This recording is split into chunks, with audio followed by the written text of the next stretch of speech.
Kita perbarui informasi terkait pelaksanaan ibadah haji 2026. Sudah ada jurnalis Berita Satu Isrita di Makkah dan juga Agni Raharjo di Madinah, Arab Saudi. Assalamualaikum, selamat sore waktu Indonesia teman-teman. Kita perbarui informasi dari Makkah terlebih dahulu untuk kali ini. Bagaimana persiapan sejauh ini untuk menyambut jemaah Indonesia yang sebentar lagi akan bergerak dari kota Madinah? Baik, terima kasih. Assalamualaikum warahmatullahi wabarakatuh. Selamat siang dari Kota Mekah. Sebelumnya dapat saya sampaikan bahwa pada pagi hari petugas haji daerah kerja Mekah dipimpin oleh Kadaker Mekah Bapak Ihsan Faisal melakukan doa bersama bagi para korban tabrakan kereta api di Indonesia. Adapun untuk update di Mekah, guna menyukseskan pelaksanaan ibadah haji tahun 2026, Kementerian Haji dan Umroh melibatkan sebanyak 700 tenaga pendukung untuk menjalani bimbingan teknis pada Senin 27 April 2026. Program penguatan layanan ini diselenggarakan oleh Kementerian Haji dan Umroh Republik Indonesia bekerjasama dengan Konsulat Jenderal Republik Indonesia atau KJRI di Jeddah dan Kantor Urusan Haji. Para tenaga pendukung ini akan ditempatkan di posisi strategis yang membantu petugas penyelenggara ibadah haji pusat, meliputi sektor akomodasi, konsumsi, hingga transportasi. Selain itu, mereka difungsikan sebagai penerjemah dan tim komunikasi teknis bagi jemaah haji Indonesia. Mereka juga akan bertugas di sekitar wilayah Markaziyah untuk memantau jika ada jemaah yang tersesat atau membutuhkan bantuan di jalan. Pemilihan mahasiswa dan mukimin ini cukup krusial karena penguasaan bahasa Arab yang sangat baik, sehingga dapat membantu mempermudah koordinasi di lapangan dengan otoritas setempat maupun penyedia lapangan. Kepada peserta BIMTEK juga diingatkan mengenai tanggung jawab melayani tamu Allah dengan sepenuh hati, serta kesiapan bekerja keras di segala situasi dan pentingnya soliditas. Selain itu, diingatkan pula mengenai pentingnya membangun super tim dengan PPIH Pusat, karena semua petugas merupakan sebuah keluarga yang harus memperkuat satu sama lain.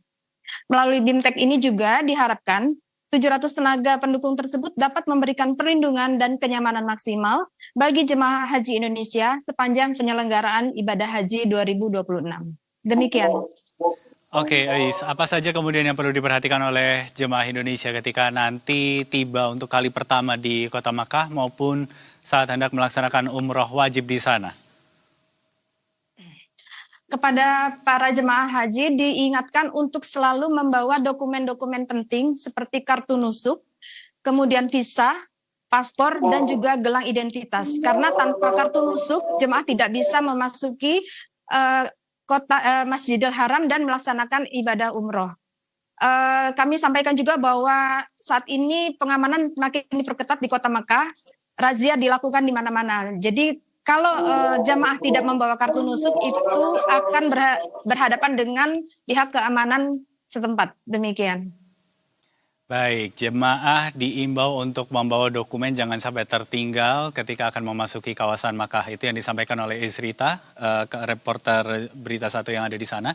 Kita tahan dulu, sekarang kita bergeser ke Agni. Agni, sampai siang ini di Arab Saudi, sudah berapa jemaah Indonesia yang sampai di Madinah?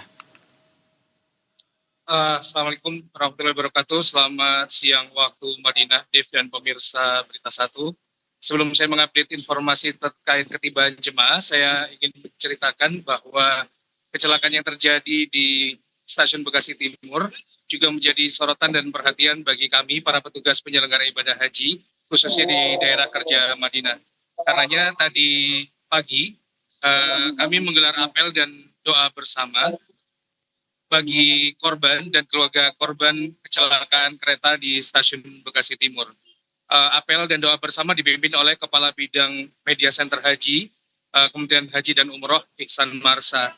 Mewakili Kementerian Haji dan Umroh, Ihsan menyampaikan bela sungkawa, kemudian keprihatinan dan doa terbaik bagi korban dan keluarga korban.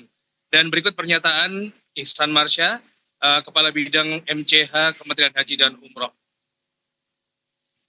Baik, terima kasih. Pada pagi hari ini kita awali seperti biasa dengan apel pagi.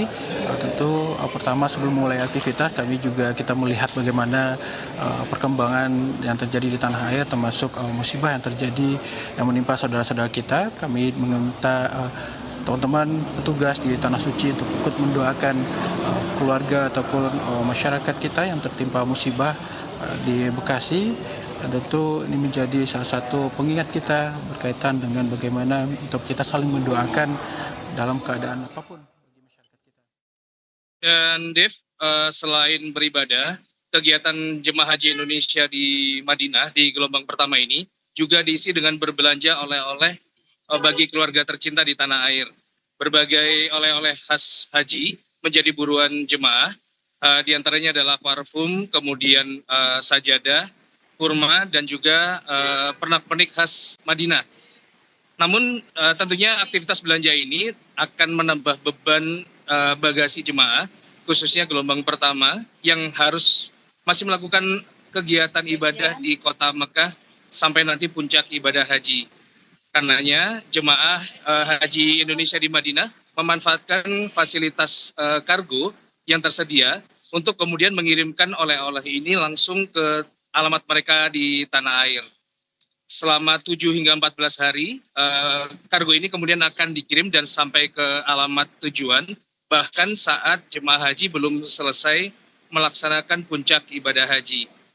Tarif yang dikenakan juga cukup terjangkau, sekitar 23 rial per kilogram atau sekitar 100.000 rupiah, dan jemaah mendapatkan fasilitas dua kali bebas pajak apabila mereka mengirim paket dengan maksimal 35 kg per paket. Tak hanya itu, paket kargo yang mereka kirimkan ini juga dilindungi asuransi, sehingga nantinya akan aman sampai di tujuan. Dan menjawab pertanyaan Anda tadi, Dev, hingga saat ini sudah sekitar 108 kloter jemaah haji gelombang pertama yang mendarat di Madinah melalui bandara Madinah, dan dengan jumlah jemaah mencapai 42.000 orang. Nantinya selama 9 hari, jemaah ini akan beraktivitas di Madinah untuk kemudian selanjutnya dibawa dan diantarkan ke Mekah untuk mengikuti rangkaian ibadah dan puncak ibadah haji di sana. Dev. Baik, kalau begitu kita nantikan seperti apa perkembangan yang ada di Arab Saudi. Tentunya semakin mendekati masa puncak dari ibadah haji akan makin banyak lagi tugas yang harus dijalankan. Dan juga tadi petugas haji juga menyampaikan concernnya terhadap kecelakaan kereta api yang terjadi di Bekasi Timur. Terima kasih rekan-rekan untuk laporannya. Selamat bertugas kembali. Wassalamualaikum warahmatullahi wabarakatuh.